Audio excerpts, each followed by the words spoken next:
You're listening to The World at 8 with Lynn Mozart.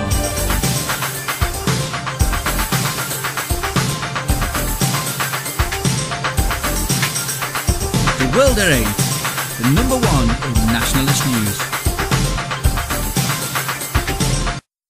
Highlights of the news today, Wednesday, 10th of September 2014.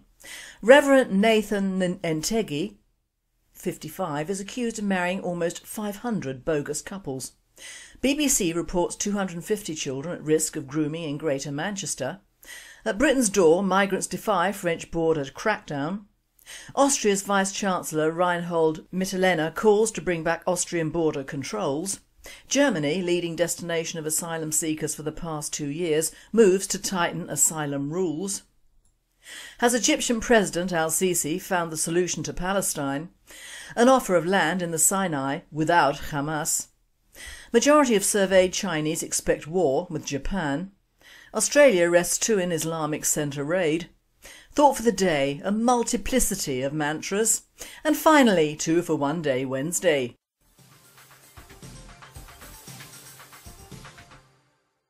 UK news. Reverend Nathan Ntege, 55, accused of marrying almost 500 bogus couples. A vicar has been accused of facilitating a matrimonial conveyor belt after performing hundreds of sham weddings so foreign nationals could stay in the UK, a court has heard. Reverend Nathan Ntege, 55, is accused of marrying almost 500 bogus couples at St Jude's with St Aidan Church in South East London. The court was told Ntege's aim was to provide an industrial-scale abuse of the system of immigration control within the UK. Immigration officers were said to have become suspicious because of the inordinate number of weddings that were taking place at the parish church, which rose from 6 a year to 6 a day. Edward Lucas, prosecuting, told the court. He said that many involved European Economic Area nationals, mainly Bulgarian, marrying non-EEA nationals so the latter could try to remain in the UK. Jurors were told how several brides at some ceremonies shared the same wedding dress and queued at the back waiting to get married. World at 8. This man should be deported immediately and so should his victims. There must be records of these marriages and they should all be traced and deported. We should send out a message that this is not allowed in Britain today. The stronger that message, the better for us.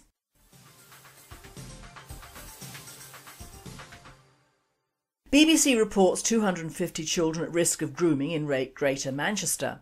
Nearly 250 children are at risk of being sexually exploited across Greater Manchester, the BBC reports. Figures show that out of 246 children being dealt with by local councils, 111 were deemed to be at high risk of being sexually exploited. Rochdale Council had the highest number of children at risk, but said tackling sexual exploitation was one of its top priorities. The council's assessment looks at school attendance, home life, sexual health and types of risky behaviour. The rating is reviewed at least every 3 months or following a significant event to allow the teams to monitor progress by the rating score increasing or decreasing over time. Gail Hopper, Director of Children's Services at Rochdale Borough Council, told staff were now better trained, skilled and supported to effectively assess and manage risk. She said there was a better process of identifying, assessing and intervening with young people at an earlier age. BBC Radio Manchester obtained figures from safeguarding boards across Greater Manchester, the groups of professionals who are given the job of protecting children from abuse. World at 8. The one prime concern for these investigators is the fact that if these children live near a Muslim community or go to school with Muslims, therein lies the main risk.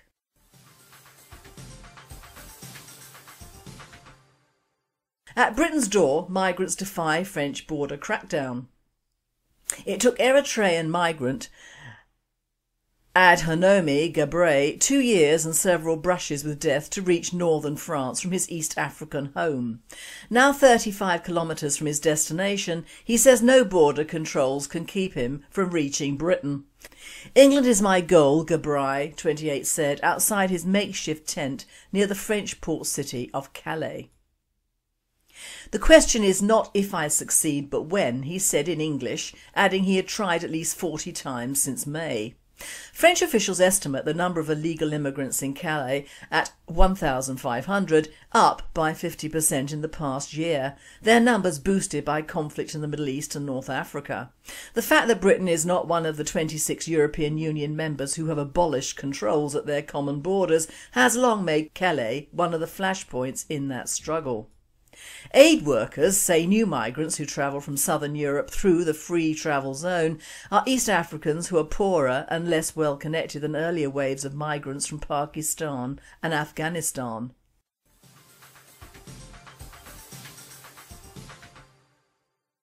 European news.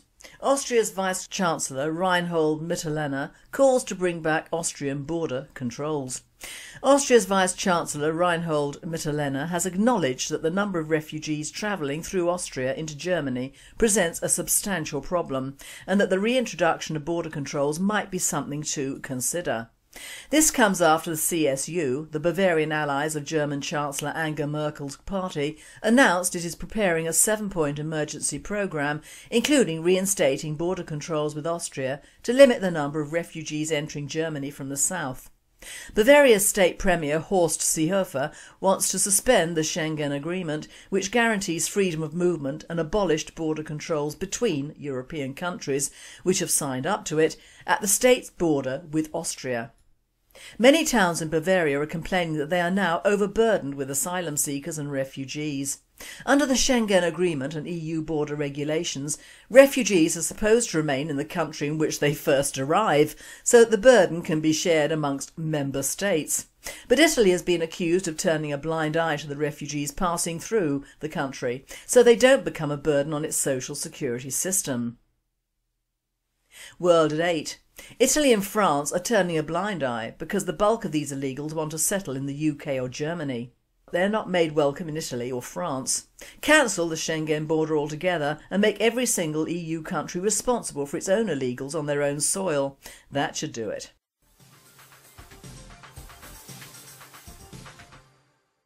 Germany, leading destination of asylum seekers for the past 2 years, moves to tighten asylum rules. Germany, which has for 2 years been Europe's leading destination for asylum seekers, is planning to toughen its immigration laws as it struggles to deal with the growing influx of new arrivals.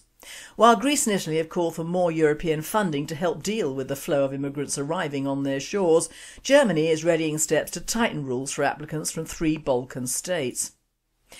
The Bundesrat, upper house of parliament, is due to debate draft legislation later this month that would make it easier for authorities to deport asylum seekers from the formerly war-ravaged states of Serbia, Macedonia and Bosnia-Herzegovina. Berlin says it wants to focus instead on refugees from more dangerous war zones such as Syria and Iraq. Lawmakers in the lower Bundestag have already approved the measure, which is opposed by human rights organisations.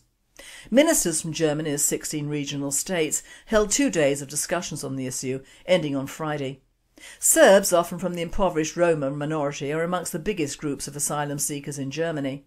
Even if their requests end up being rejected, they receive benefits while their applications are being considered, possibly for several months, that often exceed what they can hope to earn back home.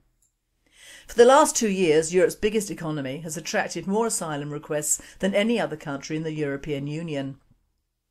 In 2013, requests jumped 64% to 127,023, according to the German government data, making up 29% of the total number of requests registered in the EU.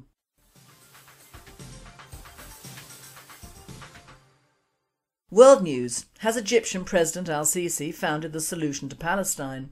An offer of land in the Sinai without Hamas. Palestinian Authority President Mahmoud Abbas was quoted as saying Egypt offered him a huge tract in the massive Sinai Peninsula.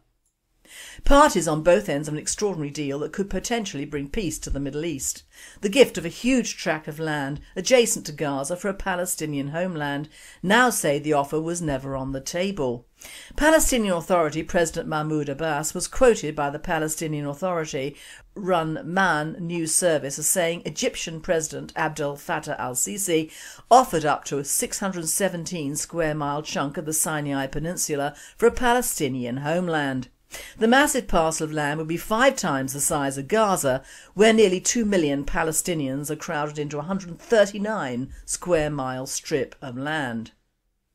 The Egyptians are prepared to receive all the refugees, saying, "Let's end the refugee story." The news agency quoted Abbas as telling members of the Palestinian Authority Fatah party that governs the West Bank. A senior leader in Egypt said, "A refuge must be found for the Palestinians and we have all this open land. This was said to me personally, but it's illogical for the problem to be solved at Egypt's expense. We won't have it." The news service quickly scrubbed Abbas's reference to the land deal, the rejection of which could undermine perceptions of Abbas' commitment to peace.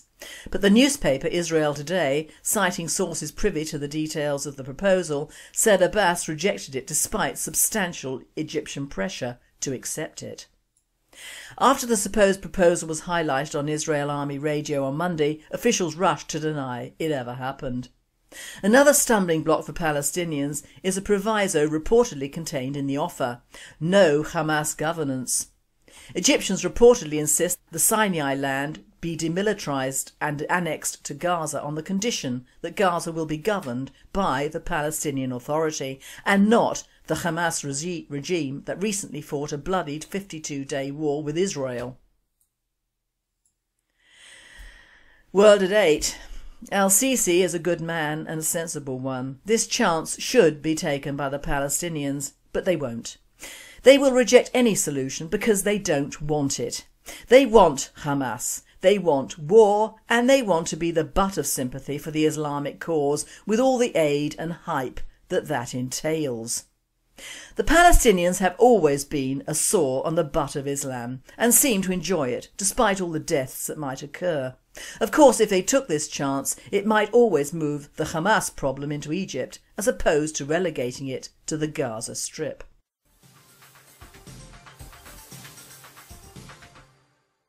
Majority of surveyed Chinese expect war with Japan. China and Japan are heading towards military conflict, according to a majority of Chinese surveyed on ties between the Asian powers in the Sino-Japanese poll.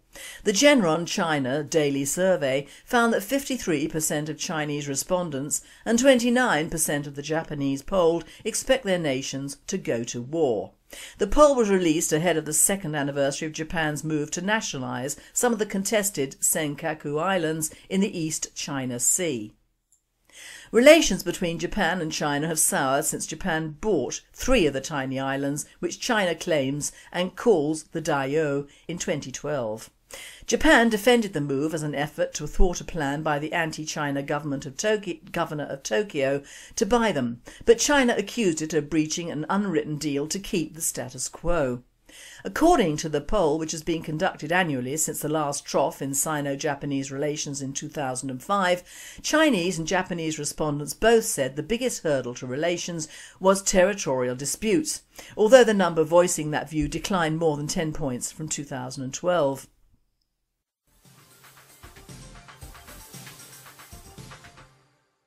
Australia arrests 2 in Islamic centre raid.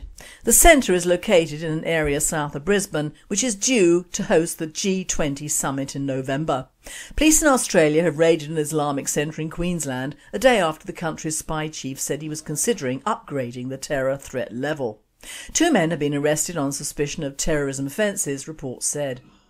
Authorities said the men were involved in recruiting, facilitating and funding people to travel to Syria to engage in hostile activities.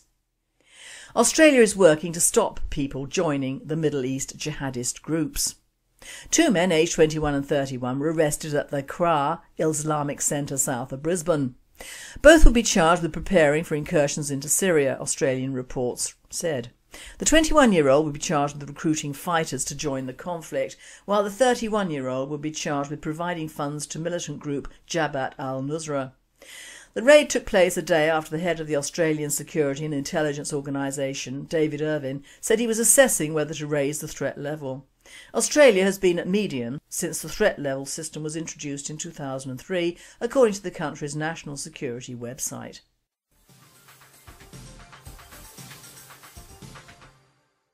Thought for the day: a multiplicity of mantras. I thought I would today cover a multiplicity of mantras, or rather misinformation gathered as news from the powers that be, namely the bonded media as I call it.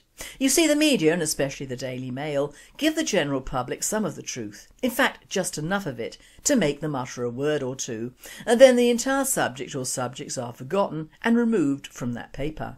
In that way they cover themselves by printing an item which almost certainly is not in the interests on the subject of immigration, racial harmony or just plain survival of the species, and then wham, it no longer exists.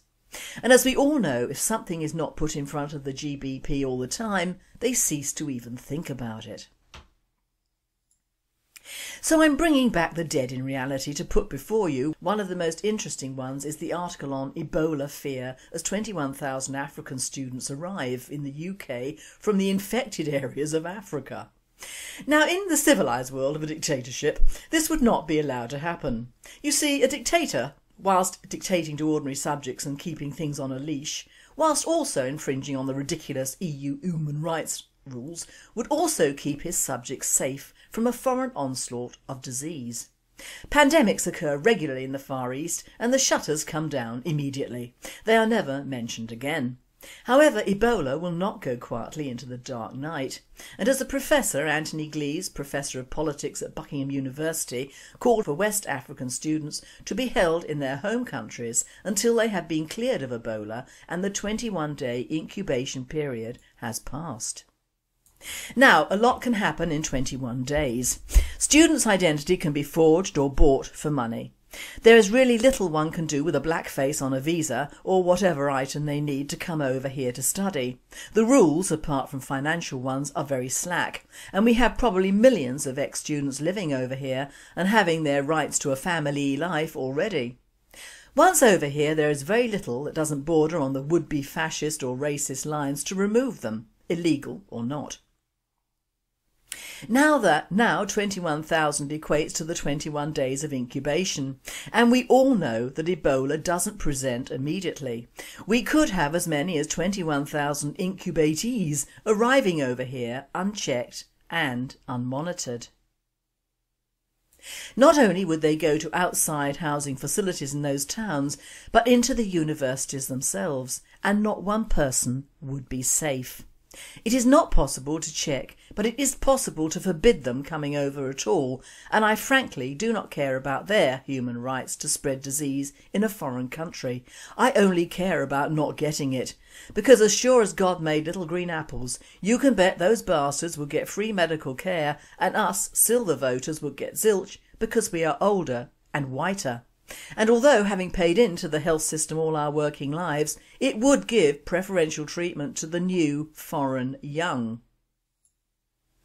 Perhaps it is all in the plan, but this professor is obviously a liberal-minded and fair man, and even he sees the awful flaw in allowing possibly or probably infected people into this country. Africa should be shut down as far as immigration goes from the European side, because this is how most of them come through from Italy to France to us. On September the 6th, the Daily Mail published a picture of a large group of grinning black illegals virtually rioting to get into the UK. And what effect did this picture have on the establishment? Not a lot, you might say, and you would be right. Some mutterings from Cameron on lessening the figures on immigration, and a whole lot of hype on sodding Scotland. And that is what I mean, the main point of a soon-to-be terrible problem in human form, or nearly, coming our way, and the government does nothing until, as usual, it'll be too late. One cannot hold a committee investigation from the beyond, or whatever lies beyond, can one? Put this with the article on the complacent Home Office, which is probably run by immigrants, losing 175,000 illegals, and we have a complete picture of the method and mistakes made in even becoming a member of the EU, let alone still maintaining a Commonwealth office as well, which in fact is a defunct method of giving out more money to people who do not deserve it, so that the monarchy can have a bash at the palace from time to time and pat themselves on the back for having lost most of the colonies, thankfully. It is this reticence on behalf of the British to actually let go that has given us wall-to-wall Nepalese down south. These people are for the most part distant relations of serving or ex-serving Gurkhas and should not be over here at all. The fact that despite the relatively short period in which they've been allowed into the UK, down here they form a huge and growing pustule on the backside of parts of Hampshire, Surrey and Berkshire. One thing about London yesterday was that all the licensed London cabs had white drivers, whilst back home they're predominantly Nepalese. It doesn't take long for a parasitical society to latch on to ways of making more money in a strange country, and these people have done it. To walk to one of the parking lots in Camberley you have to walk through old Nepalese sitting on the ground waiting for the buses on which they can piss as well as travel. The sight and sound of these people make me personally sick. But do the papers print that? No, too near the racist bone, innit? But they do print the fact that it will be foreigners mainly who will carry out the decimation of the United Kingdom in the Scottish vote. Latest census figures show that the latest EU figures, not including the Brits, Welsh and Irish, are eligible to vote in the referendum, which should never have been allowed in the first place, to the tune of 120,824 bods, and that 80,000 of those have actually applied to vote.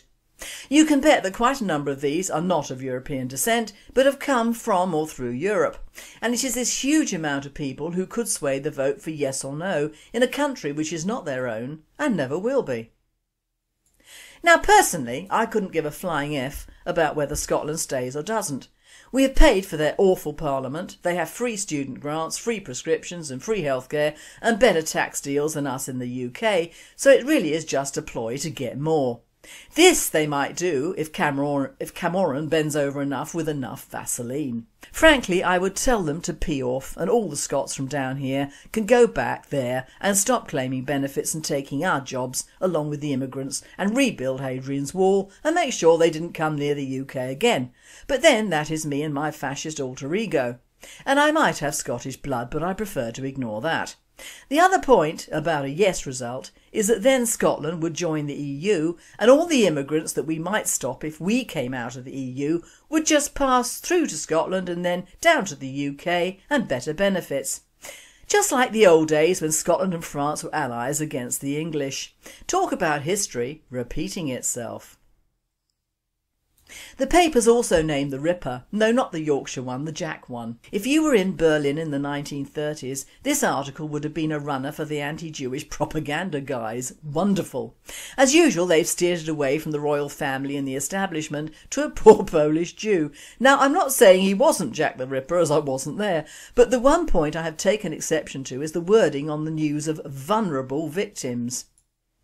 Now in case you don't know, that word vulnerable is used ad nauseum on the Muslim rape trials, and in those days prostitutes were not viewed as vulnerable young or older girls, they were viewed as ladies of disrepute, and frankly if a shawl worn by one of them contained DNA I would think the number of clients she had had would have contributed as customers, not necessarily as the murderer.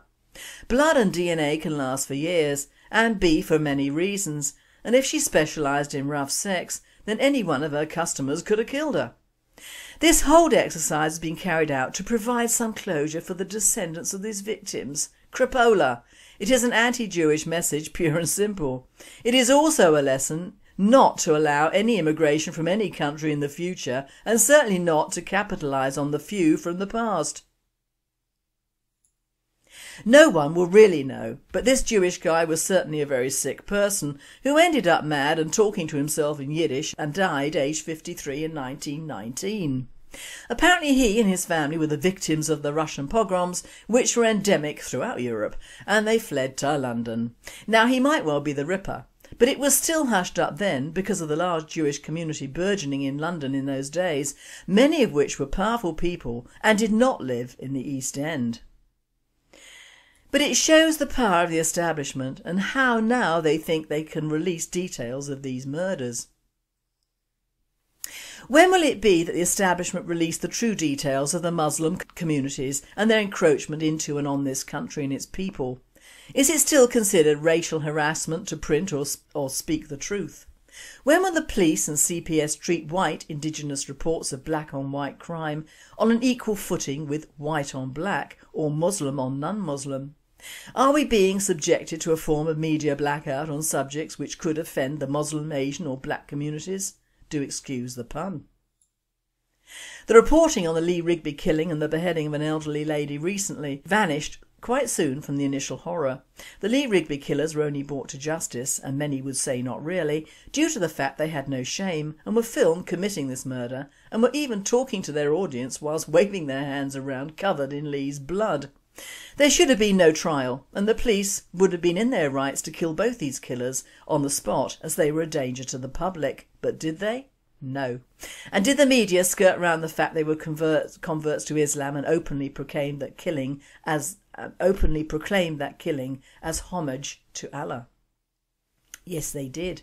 And all because the court case pending and the fact that one of the killers was hospitalised. The whole affair was a denigration both of our justice system and, to be honest, our immigration system, which allowed an enriched community to watch and film this murder untouched and unnamed. An utter blot on Britain and its inhabitants, and where Islam scored the greatest high since 9/11 on its got away with murder chart. So don't believe the duplicity of the press mantras. Look beyond and think beyond, and you will find the truth. And it isn't pleasant. Our establishments simply do not care about the ordinary people at all, because the ordinary people do not care for themselves or their kith and kin. It isn't until you love yourself you can love your country, and it isn't until you can defend yourself that you can defend your country either.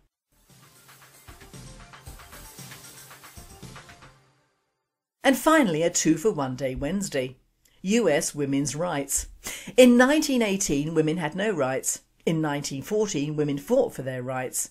And in 2014 women are always right. And those of you in our age group will really appreciate this. The rest of you will quite soon. Recently when I went to a McDonald's, I saw on the menu that you could have an order of 6, 9 or 12 chicken nuggets. I asked for half a dozen. "We don't have half a dozen nuggets," said the teenager at the counter. "You don't?" I replied. "We only have 6, 9 or 12 was the reply. "So I can't order half a dozen nuggets, but I can order 6. "That's right." So I shook my head and ordered 6. Unbelievable, but sadly true. It must have been the same one I asked for sweetener and she said they don't have any, only Splendor and Sugarine. 2. I was checking out the local Aldi with just a few items and the lady behind me put her things on the belt close to mine. I picked up one of those dividers that they keep by the cash register and placed it between our things so they wouldn't get mixed. After the girl had scanned all of my items, she picked up the divider, looking all over for the barcode so she could scan it. Not finding the barcode, she said to me, "Do you know how much this is?" I said to her, "I've changed my mind, I don't think I'll buy that today." She said OK, and I paid her for the things I left. She had no clue to what had just happened, but the lady behind me had a big smirk on her face as I left. 3. A woman at work was seen putting a credit card into her floppy drive and pulling it out very quickly. When I inquired as to what she was doing, she said she was shopping on the internet and they kept asking her for a credit card number, so she was using the ATM thingy. Keep shuddering. 4. I recently saw a distraught young lady weeping beside her car. "Do you need some help?" I asked. She replied, "I knew I should have replaced the battery to this remote door opener. Now I can't get into my car. Do you think they," pointing to a distant convenience store, "would have a battery to fit this?" I said, "I don't know. Do you have an alarm too?" I asked. "No, just this remote thingy," she answered, handing it and the car keys to me. As I took the key and manually unlocked the door, I replied, "Why don't you drive over there and check about the batteries? It's a long walk." "Please, lass, lie down before you hurt yourself." 5. Several years ago we had a work experience lass who was none too swift. One day she was typing and turned to her secretary and said, "I'm almost out of typing paper, what do I do?" "Just use the paper from the photocopier," the secretary told her. With that, the lass took her last remaining blank piece of paper, put it in the photocopier and proceeded to make 5 blank copies. Oh dear, brunette by the way. 6. A mother calls 911 very worried, asking the dispatcher if she needs to take her child to an emergency as it had eaten ants. The dispatcher tells her to give the child some Benadryl and he should be fine. The mother says, "I just gave him some ant killer." Dispatcher, rush him to emergency right now. Life is tough. It's even tougher if you're stupid. Someone had to remind me, so I'm reminding you too. Don't laugh. It's all true. Perhaps us being outbred is a good thing. You've been listening to The World at 8. I'm Lynn Bozar, and I wish you all a very good night.